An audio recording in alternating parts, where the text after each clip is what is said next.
Hello everyone, and welcome to our session. Which animal are you? So, we're going to take a short quiz and learn about data collection, dark patterns, and also privacy risk while we navigate the online spaces. So, Before we start our session, we wanted to take this time to understand a little bit of ethics while we invite you into our space. This is something that we always do in our sessions. So the first thing is we should always be using our correct names and pronouns for everyone. And also, if sensitive topics arises or some sensitive events arises, we should always respect the other person's anonymity and also their privacy. And thirdly, we should treat this space as an opportunity to learn and grow and also exercise our agency to actively contribute to the discussion sessions, as well as we should respect each other. And every time, like sometimes we might get into like conflicting ideas or the opinions. So during that time, we should make sure that we are criticizing the opinion or the idea rather than the individual that is expressing it. And the fifth is acknowledging the potential for human error. So we can make error, and we also want to hold space for that error, and also we should treat those mistakes as opportunity for learning for us as well as for others. But however, we should also make sure that we are holding ourselves accountable for our own actions and our words. And some of the general etiquettes that we will be following is we will mute ourselves while we're not speaking. So please keep your microphones muted at all times unless you are actively speaking, so that there's no background noises or any distractions. Also, please keep your camera on. But however, we also understand like if it's not comfortable or if you do not feel safe, it's okay. You don't really need to use a camera. It's just so that we can see each other. And the third is if you want to talk or if there's something that you really want to put forward in the platform, please raise your hand, or you can also use the chat functions so that you do not there's no distractions, or also there's not multiple people speaking at the same time. So this is some of the ethics and general etiquettes that we will be following, and this is something that we wanted to start our session with. So after that, like we want to know each other. That's why what we're gonna do is we're gonna tell our name, our pronoun if we are comfortable, and our organization and the country that we're from. Also, if you were a fruit or a vegetable, what would you be and why? So I think I'll start. So my name is Nuvarai. My pronouns are she, her, and I'm from Body and Data. And Body and Data, and I'm also from Nepal. So if I were a fruit or a vegetable, I think I would be, for today, I would be grape because I did not get enough sleep, so I feel a little bit sour. So I would like all of you to also answer this in the chat section, and also invite our friend Monisha. Hi everyone, I'm Monisha. My pronouns are they, them. Am I audible? Can you hear me? Yes, you're audible. Thank you. I would say that I'm on TV today. I also feel as if I've not slept enough, and that's making me a little fuzzy, a little uncomfortable. So video keep. Maybe I can pass this to Ladina if they can.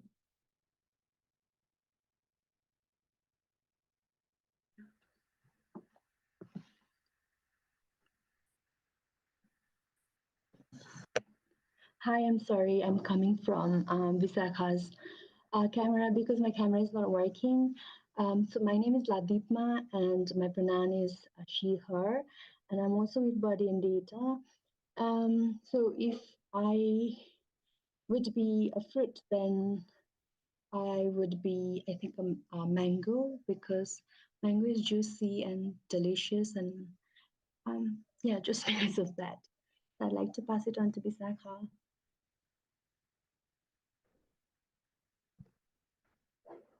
Hi everyone, I'm Vishakha, also working at Body and Data, and I'm from Nepal. And my pronoun is she, her. And if I have to choose a fruit or a vegetable, I would choose orange. Okay, thank you.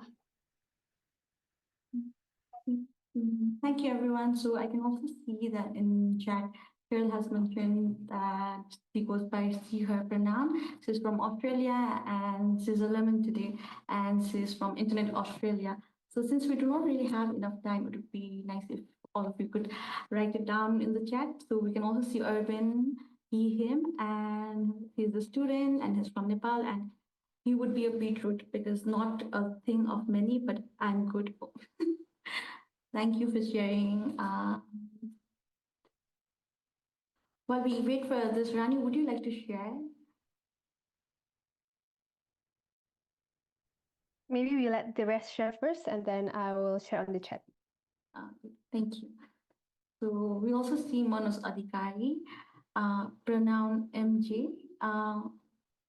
So Manos is a consultant with MJ from Bhutan, and MJ would be a spinach because I grew up watching Popeye the Sailor Man in childhood days. Okay, thank you, Manoj.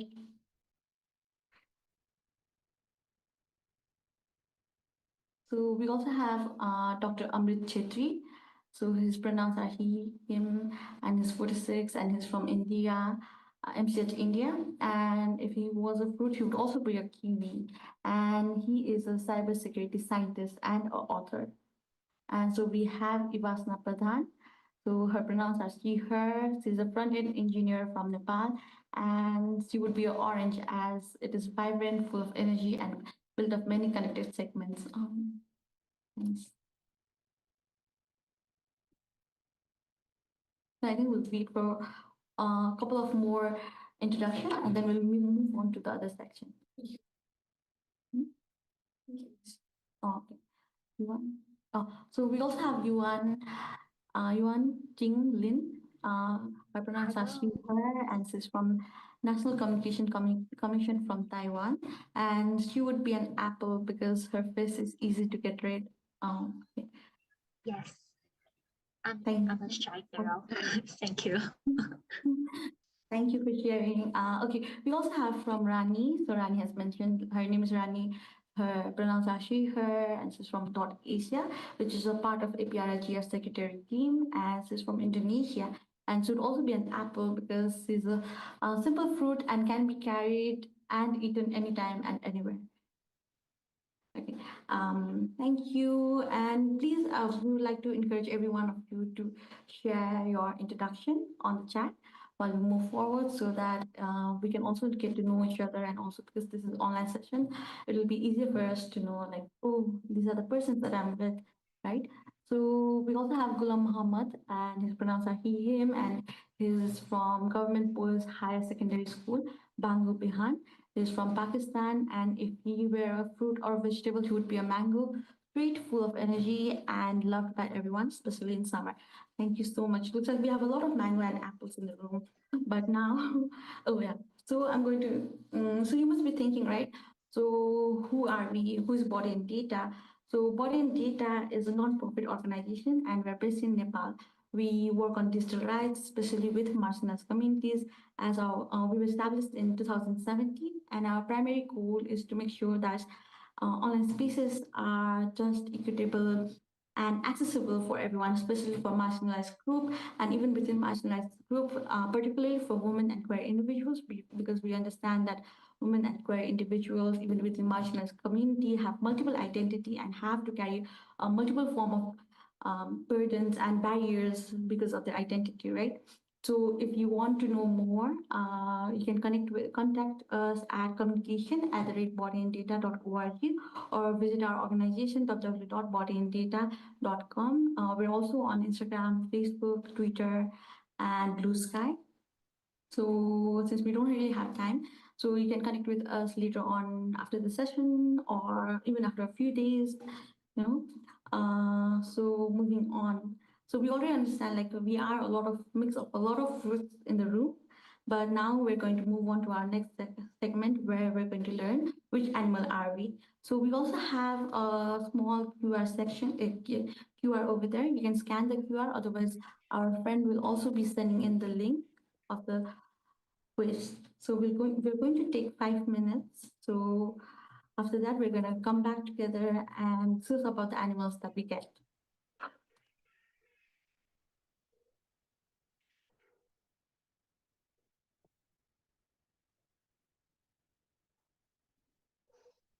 So I think our friend has already sent in the link to the quiz. So please visit the link. If not, you can also use your phone and scan the QR.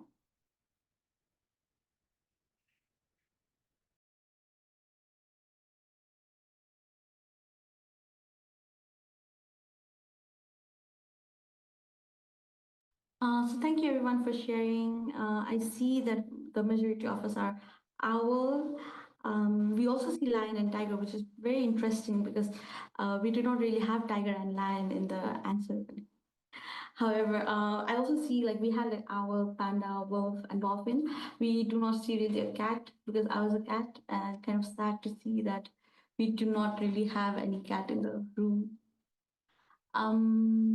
So moving on, I wanted to ask this question to you all. Like, have you guys ever done this kind of quizzes online? Oh, huh?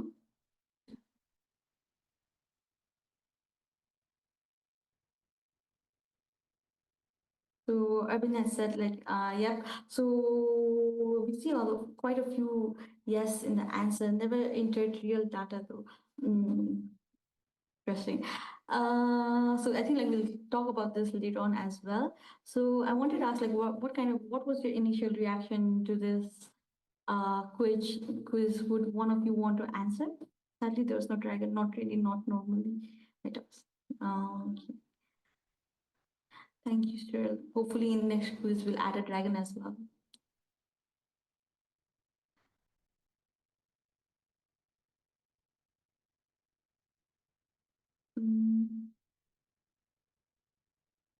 I think like, is there anyone that would like to share what was your initial reaction when you first did this quiz? Oh, okay. So Ree mentioned that Ree was a little bit reluctant to sharing personal information, whereas Subhasini mentions that she found it very funny. Oh, Cheryl also mentioned that Cheryl almost did not answer anything. If it's okay, can I ask you like, is there a reason to it?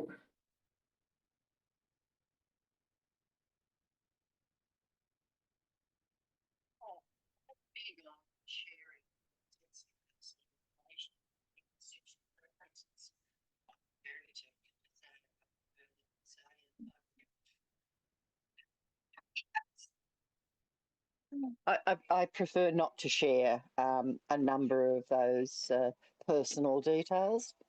Okay. Oh, thank you. But then, like, is there a reason why you shared it with us? Well, I was using this as a trust exercise, and seeing as I was part of the team that selected you in the first place, I am assuming that the purpose of this is to go, and look, you've all shared these very important personal identifiers. Had you thought it through? My response was, yes, I thought it through, and I will play nicely, as tempting as it was to not do so. Thank you, Cheryl, for trusting us so much. We'll go into this, we'll go more in depth into what you just shared with us.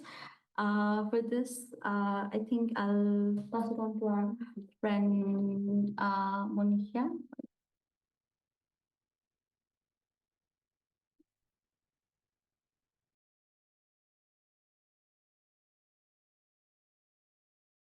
Okay. Hello. Thank you so much, everyone, for finishing the quiz. Congratulations, we have many owls in the room. I myself am an owl. And again, thank you so much, Cheryl. This is a gotcha moment because that was the purpose. There is oftentimes on the internet, as many of you have said, we enter into these quizzes, we go to these websites that are seemingly very innocent, unassuming, and then we end up giving very crucial information. And and then they use our personal data in ways which we don't fully understand. So through this quiz, we really wanted to have a little bit of fun, understand who we are, who we would have been as animals, but also to raise a little awareness, be a little cautious as to how we navigate the internet. And now we're going to look at the quiz in particular, in some ways in which the quiz has tricked you, although we haven't collected any of your information. But this is an exercise into how we can avoid this from happening in the future. So first, I'd like to again request everyone to sort of show us in by reacting whether you read the privacy policy, because there was one right beneath the start the quiz button. Can you just react if you read the privacy policy? I'd really love to see how many of us did.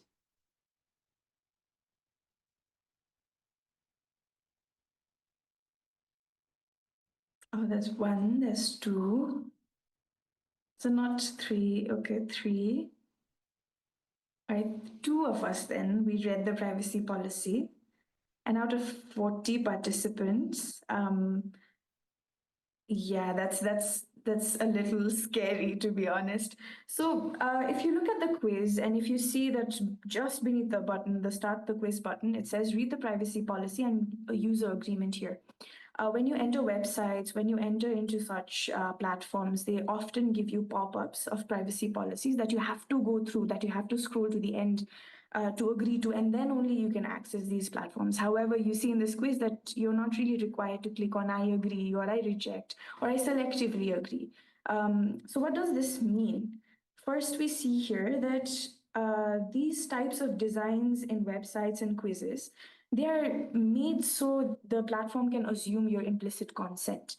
It means that you're very tempted to click the big button and you're led to believe that the privacy policy is probably not that important, or just by design, your eye won't go to the privacy policy, it'll go to the big flashy button. So, this is usually called a dark pattern. And this is a method companies use in order to manipulate your consent. I think Ray just commented forced consent. Exactly that. So even if you had clicked the privacy policy, the first sentence you'd see is by clicking start quiz, just right here, by clicking start quiz or submitting your answers, you agree to the terms described below. So just by clicking start the quiz, you would be agreeing to all the other types of uses, the policies that the platform wants you to adhere to give up your information. Then you see user consent and agreement. Again, by starting and completing the quiz, you expressly consent is the language they use. However, you did not expressly consent, right? So again, what if you do not agree is the question that Suvashini is asking. You probably don't go ahead with the quiz. Unfortunately, that's the world that we're living in right now. So the way they do this is they require to not explicitly read such policies. And then once you start these quizzes, once you start using the service, you don't really think about how this data is being used. The objective of such kind of design is to bypass explicit consent, is to not let you fully understand the scope of these types of platforms, the scope of the usage of your data, and it then manipulates the consent that you provide to these platforms because you don't know the consequences of giving up this information. And the benefit that is gained is they end up collecting and using your information in ways that you fully don't understand. Another example in the same privacy policy is if you go through the privacy policy, you'll see a section that says purpose of collection. And here first it's to calculate and provide your personalized animal results. And then to display the result on your screen and email it to you. And the third one, which is very important and the most concerning, is to transmit data to third parties to notice trends, improve user experience, and train artificial intelligence models. So what does transmit mean? It could mean just sharing. It could mean uploading somewhere. It could mean selling. So we don't really know what transmit means. And then it says that it will share it with third parties to notice trends. What sort of trends are we talking about? Then improve user experience. That's a standard phrase that these privacy policies use. But the third one is train artificial intelligence models. Which artificial intelligence models? For what purpose? We don't really know. So this type of intentional use of ambiguous, overbroad, and confusing language, it is done in order to get, again, your consent, in order to lure you into sharing your information. And the method by which they do this is by using very broad terms like transmit, like third parties, which are very ambiguous. The benefit that they get, again, is that they, by violating your right to privacy and continuous consent, once you give up your information, you should be able to know where it is being used, how it is being used, and then at each step of this data collection and use, you would finally be able to say that, okay, I don't consent to this particular kind of use. But once the privacy policy is hidden somewhere and you can't access it, there's no way for you to go back and withdraw or retrieve your information. Now, the third example is there's another section that's about data storage and retention. So if you see this, you'll see that your individual quiz responses can be deleted when requested. However, if you go back and think about the quiz, you don't really see where you're supposed to contact and who you're supposed to contact. There's no emails, there's no website in particular, there's no contact number. It just says that you can request for the deletion of your information, but you don't know how to do that. So this again is intentional and by design. It says that obstructions in asserting control over your own data. This is a violation of the right of your right to control your own information. And what happens then is that once you agree with such privacy policies, the companies that are putting forth such policies, they can just say that you consented to this whole process. You consented, you agreed with this whole process. We are not liable if we can't delete your data. It is on you to find out ways for you to withdraw your information once it is up there. So these are the ways in which such platforms, such designs, they get to us. And the core problem here is privacy dark patterns and manipulation of consent. So dark patterns are essentially, again, user interfaces, design-based choices that deceive us into manipulating our consent, into making us give up information that we wouldn't have if we fully saw the picture. The ways in which this is done is by using inaccessible privacy policies. I think someone commented earlier on, that privacy policies are really lengthy and they can also be very jargon loaded, which means they have a lot of technical terms, there's a lot of legal language, and it's very inaccessible. You don't really want to read it, especially with the attention span that we have in this day and age. It's quite a bit of text to get through. Then there's ambiguity. Again, as we saw, share, transmit, this sort of language is again very legal and very intentionally there to evade responsibility. Implicit or forced consent. So just scrolling, for instance, in some websites means that you are consenting and you are agreeing with their privacy policies or any other policies in place. Just scrolling and continuously using the interface is assumed to mean that you have given consent. Implied consent by action, just as we saw with the quiz, complete the quiz, start the quiz. These buttons, these choices are interpreted as giving consent. Then obstructed opt-outs and barriers to withdrawal. I'm pretty sure that if you've used any subscription-based services, you've seen this. It's very easy to subscribe to services, but it's very difficult to unsubscribe, right? So in this case as well, in the quiz as well, you see that it's very easy to navigate the quiz. It's very easy to complete the quiz, but it's impossible to know how to withdraw the information that you've put there. And I really applaud everyone who did not end up sharing personal information there, because you shouldn't, and you shouldn't do this in other quizzes if you're taking them as well. So the next issue that we have here is obtaining sensitive information. I think previously we also included religion, and then there's asking your gender identity and sexual identity. And you really have to ask the question, why does a quiz that's trying to understand who my spirit animal is asking me about my sexual orientation and gender orientation? So there should always be a question of alignment, right? This is sensitive information that can be used to target you, to profile you. And once the data is transmitted to third parties, then you don't really know how it is being used, right? Even information as simple as your name, your email, your age, gender, which is usually a very standard question to ask in these platforms, they can be compiled and combined with other informations, and then used for profiling and targeting. So that is why you should be very careful when you're putting in such information. Again, the purpose of this is to violate your information self-determination, which means that you should be able to understand, again, how your sensitive information, how data about yourself is being used. But as soon as you give up information in this context, in these contexts, as soon as you give up sensitive information, to platforms that have malintentions, you don't really understand or know where they are going. This data is then used for surveillance, ads, manipulating your behavior, training algorithms, as you saw with the privacy policy. A privacy policy, as you saw with the privacy policy, sharing it to train AI models.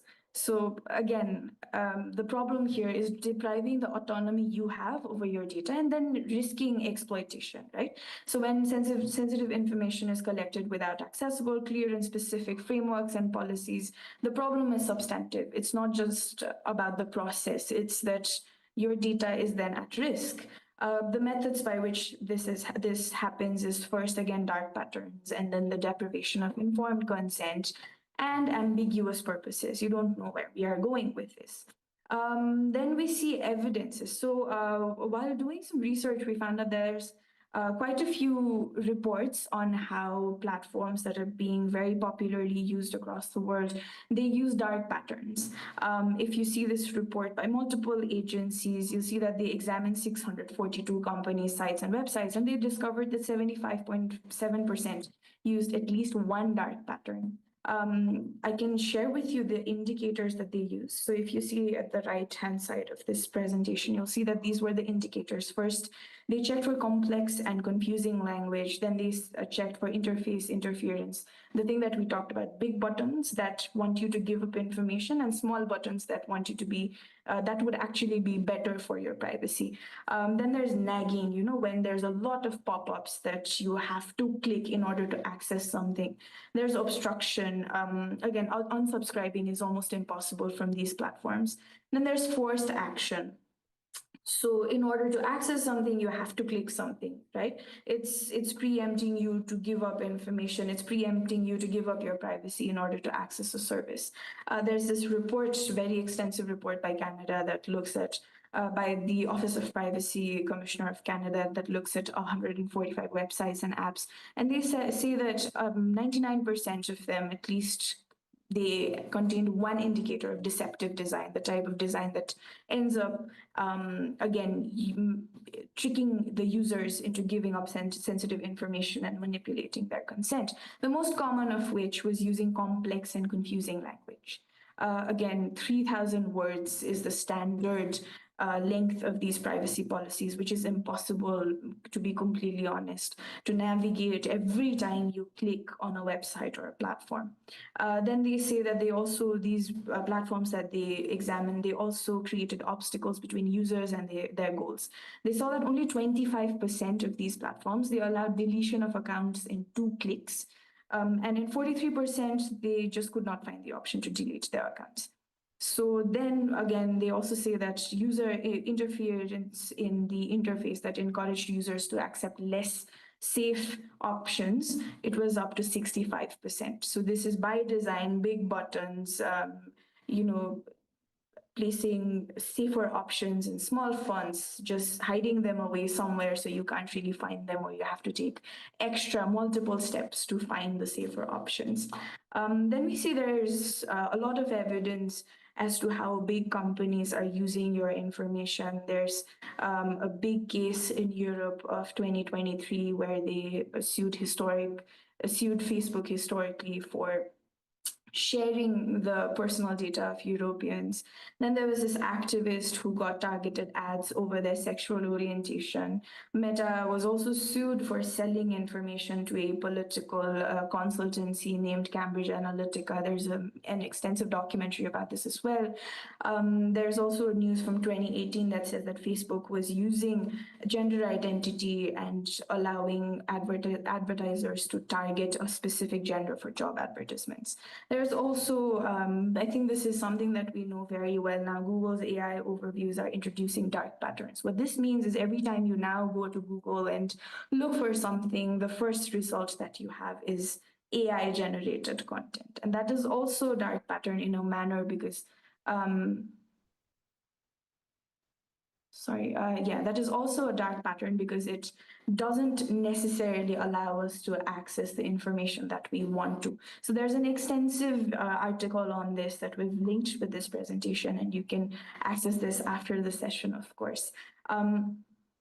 There's other evidences from more platforms. So Amazon, Alexa collecting voice recordings, then there's TikTok that is psychologically profiling minors. There's Clearview AI that is using public accounts to create biometric profiles of publicly available images. There's Grindr that is sharing information, sensitive information such as GPS locations and HIV status with ad partners. There's period tracking apps that are again sharing the information that we put on there for advertising. And finally, the most recent addition to this is Israel's use of Microsoft for mass surveillance of Palestinians. Although Microsoft has said that they've blocked Israel's access to its cloud computing and AI services, this is a very, very concerning use of data collection mechanisms. So now we're going to do a quick breakout activity where we're going to break out into rooms. Rani, if you're there, could you please assist us with that? We'll be taking 15 minutes to discuss potential strategies on how to protect ourselves against such privacy risks, how to identify and escape dark patterns, and how to protect and control our sensitive information as we navigate online spaces. If you have any other categories that you'd like to discuss, that's also completely welcome. Please go ahead and do that. Once we're done discussing, one member from each room will be sharing the strategies that their room came up with. We will have members from Body and Data who will be taking notes in the process and will be facilitating if need be.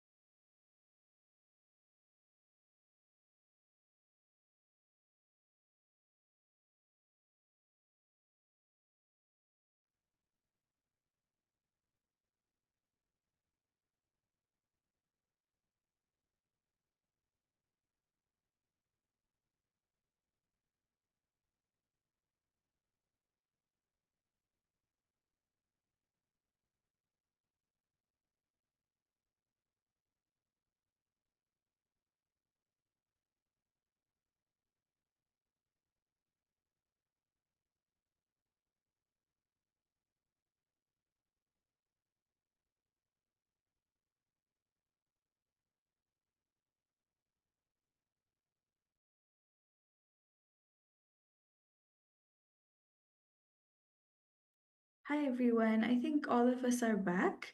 We're quickly going to share what we discussed. And in our presentation, we also had this section that discussed the strategies that we researched later. I think it's more valuable that we talk about the discussions we had. So we had 4 rooms, and I think we can all take up to 1 minute to discuss to share with the broader team what we discussed within our rooms. I'll start with room 1, Bishaka's room. Anyone from there would like to share? We had Riyaz, Ivasana, Nirajan, Sanvi, and Shamima there. So yeah, I can. I can share the summary. So I'm Ivashna, currently an APrIGF fellow. So we talked about recognizing the manipulative UX design and also to protect ourselves using multi-factor authentication, but also discussed the challenges while protecting our data. We also covered categories like AI and data literacy, like how ChatGPT uses dark patterns to make sure we stay engaged, to keep us engaged and give answers to validate us and like make us feel better. And also when using like the quiz that we just did, so for something fun like that, we probably use dummy data info and like not share personal information. Like email address was asked, which was in like other examples, which could be used for advertisement or marketing purposes or something harmful later, and maybe use fake disposing email addresses, but not when it's for something important. And also, we talked about creating global standards, introducing clear labeling for manipulative designs, and companies to follow fair design codes, and also how social media companies are used to level up the dopamine so that we spend more time on these apps. So yeah, we covered all of these. Thank Thank you. you so much for sharing. Moving on to room 2, Nuva's room. Anyone from there?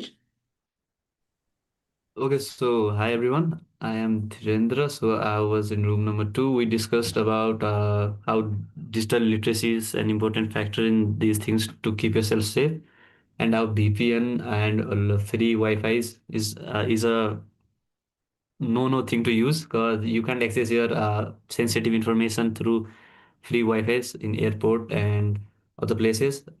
We had discussion on how Nepal is not allowing, how Nepal's bank are not allowing user to access their bank account from free Wi-Fi. And we also discussed about how government can help to keep their people safe from the internet, from those digital threats. And also we discuss about how digital literacy is important. I think that's all. If any of my teammates want to add, then it's open for them. Thank you so much. In the interest of time, I think we only have 1 minute 50 seconds remaining. The third room is Ladipma's room. Anyone from there?